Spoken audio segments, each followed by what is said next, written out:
Las Vegas. Huh. June 27, 2011. I want you to close your eyes for a second. Just picture the scene. The arena is absolutely jammed. The lights are blinding. They're sweeping across, a sea of thousands and thousands of people. Mm-hmm. And at the very top of a steel ramp, right near the giant screen, a man just sits down. Okay, so I'm picturing a standard wrestling entrance, right? Big music, pyro, flexing, the whole deal. That's the thing. It's the exact opposite. There's no music at all, no fireworks. He isn't standing tall. He's sitting cross-legged. Like a kid in a sandbox. Exactly. Yeah. And he's wearing a scuffed-up Stone Cold Steve Austin t-shirt, not even his own merchandise. Yeah. And he's just gripping a microphone. Just that visual alone is so unsettling. In a world where everyone's a superhero, this guy looks like he just walked in off the street to air some grievances. And that's what the crowd is thinking. They're confused. They expect a standard promo, maybe a challenge for a match. Right, the usual bad guy stuff. But then the air just shifts. You can literally hear it in the audio from that night. The hum of the room changes. He starts talking, and the fourth wall doesn't just break.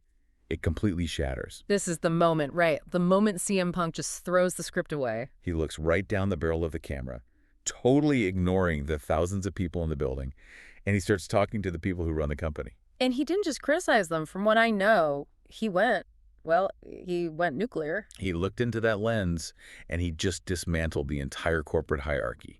He said the company would be better off when the billionaire owner, Vince McMahon, was dead. Whoa, okay, that is dark. But then came the kicker, the part that made executives backstage apparently just rip their headsets off.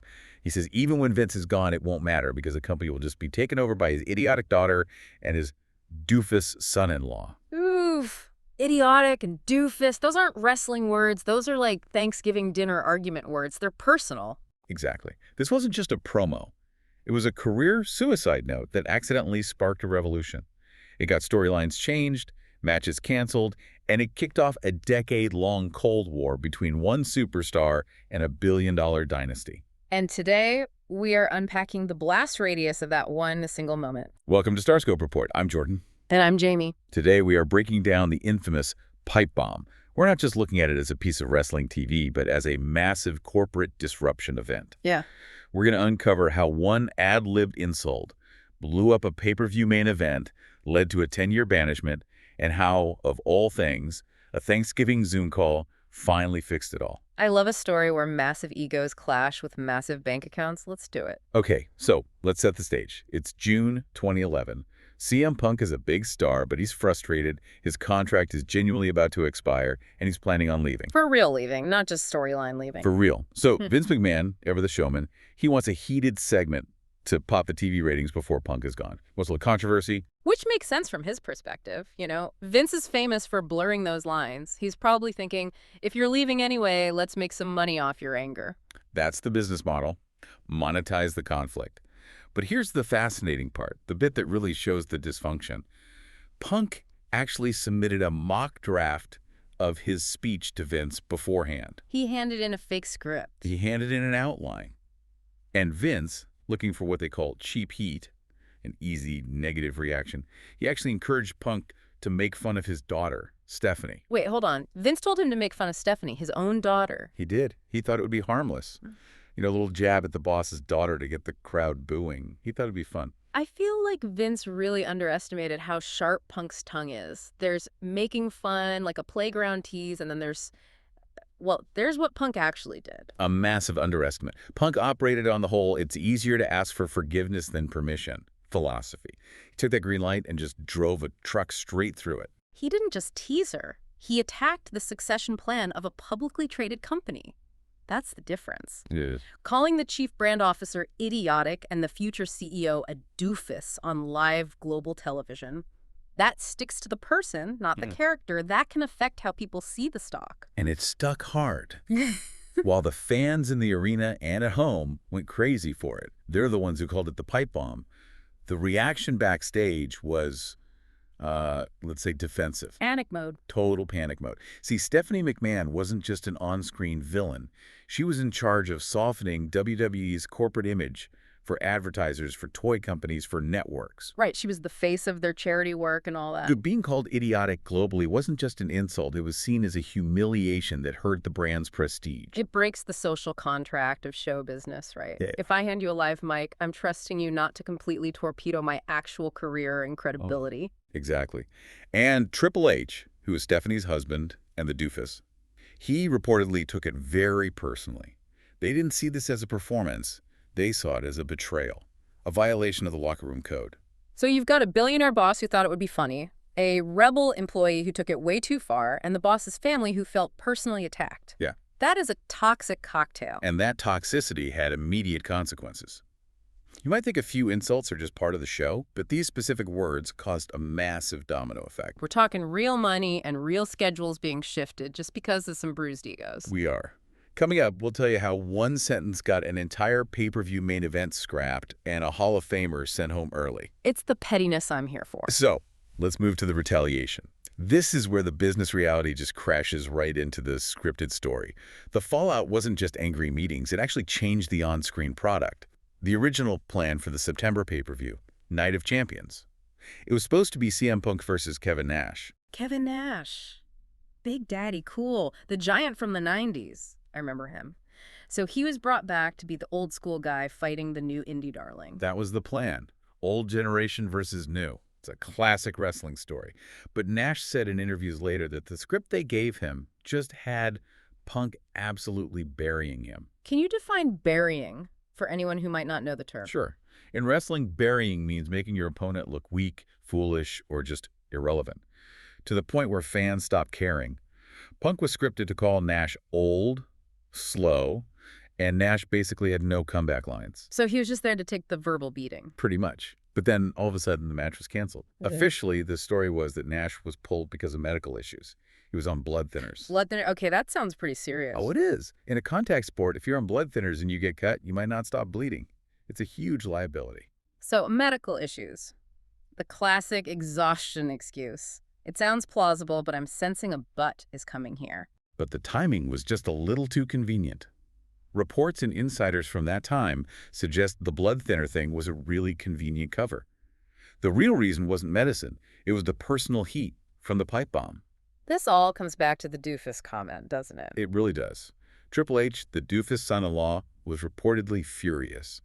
He felt that since Punk had attacked him and his wife so personally, he couldn't just let Kevin Nash fight his battle for him. He had to do it himself. He had to do it himself. That's like a medieval knight saying, "You have insulted my lady, so now I must slay you." Except the lady is the chief brand officer, and the slaying is a scripted match in spandex. That's a perfect analogy. Kevin Nash actually recalled a conversation where Triple H basically told him, "You're not wrestling Punk, I am. I'm beating that motherfucker." Wow.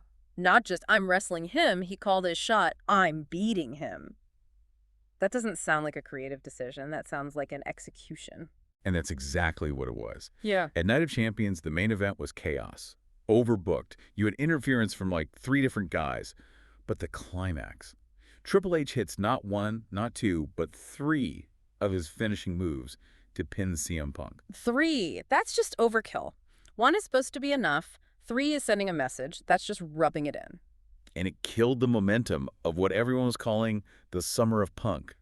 Think about it. This guy was the hottest thing in the industry, selling more merch than the top stars, going on mainstream talk shows. He was cool. But the corporate strategy was clear. No one star gets bigger than the brand. Exactly. By having the semi-retired executive beat the rising star, they put him back in his place. It was corporate discipline broadcast live on pay-per-view. Remember who signs the checks? It's basically a public shaming disguised as a sport.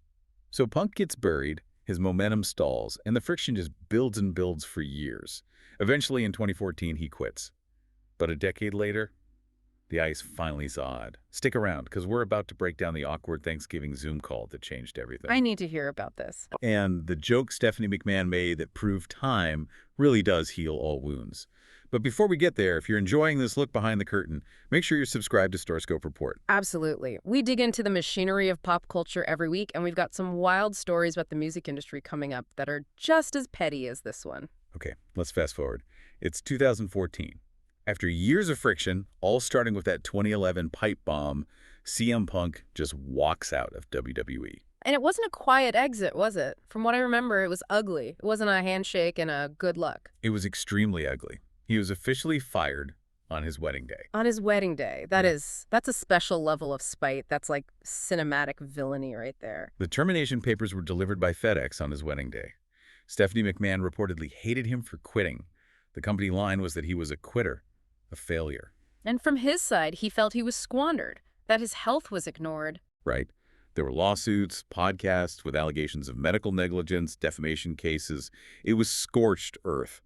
A Cold War that everyone, and I mean everyone, assumed would never end. Which makes what happened in 2023 so unbelievable. Yeah. If you had told anyone, even 5 years ago, that this bridge would be rebuilt, they would have just laughed in your face. Let's jump to 2023. The whole world has changed. Vince McMahon is out of power. The company's owned by TKO, this massive conglomerate. The landscape totally shifted. The big bad was gone in a way, and suddenly the impossible felt kind of possible. It's Thanksgiving 2023. Just 3 days before a huge event in Chicago, CM Punk is at home, Triple H is at home, and they get on a Zoom call. I can just imagine the tension on that call. 10 years of silence, Doofus and Idiotic just hanging in the air. The lawsuits, the wedding day thing, all of that history sitting between two webcams while their families are probably getting dinner ready. Punk reportedly told Triple H that this was the conversation we should have had 10 years ago. They just hashed it all out. The business logic finally outweighed the personal egos. Money talks. And CM Punk returning was big, big money. But I have to ask, what about Stephanie? She was the one called Idiotic. This is the detail that really closes the loop. In a show on ESPN Plus, Press Z, Stephanie actually joked about the whole thing later. She said that Punk's return negotiations were happening so last minute on Thanksgiving that their family dinner was actually delayed. That is just absurdly funny. A decade-long blood feud, insults that shook a corporation, and it all ends with, hey, can you hurry up and sign the contract? The turkey's getting cold. She literally joked that Punk was the reason dinner was late. It just shows a level of reconciliation that was impossible to imagine back in 2011. It's the ultimate sign you've moved on, you know? When you can joke about the thing that caused all the chaos, it kind of humanizes the whole corporate machine. It does. And now we are in a totally new era. Under the new TKO ownership, the culture has shifted. The old Vince-era rules of strict scripting are relaxing. So guys like Seth Rollins, Drew McIntyre, and now Punk, they're actually allowed to ad-lib and blur the lines? Which is so ironic, isn't it? The very thing that got Punk in all that trouble in 2011 going off script and blending reality with fiction is now the company's preferred marketing strategy. It's come completely full circle. Totally. Punk recently made a promo referencing the disgraced former leader, a clear shot at Vince McMahon. And instead of being punished, he was praised for it. They finally figured out that the tension is what people pay to see. It just took them 10 years to get comfortable with it. So what does this all mean for us? The pipe bomb wasn't just a speech. It was a stress test for the entire company. It exposed the fragility of the egos at the very top. It destroyed a blockbuster storyline with Kevin Nash just because some feelings got hurt. But ultimately, it forced the industry to evolve. And it proves that in entertainment, never say never is the only rule that really matters. If there's enough money on the table, even the doofus and the rebel can find a way to carve the turkey together. It's a lesson for anyone, really. You can hate your coworker, you can hate your boss, but if the deal is right, you get on the Zoom call. And that's a wrap on this deep dive.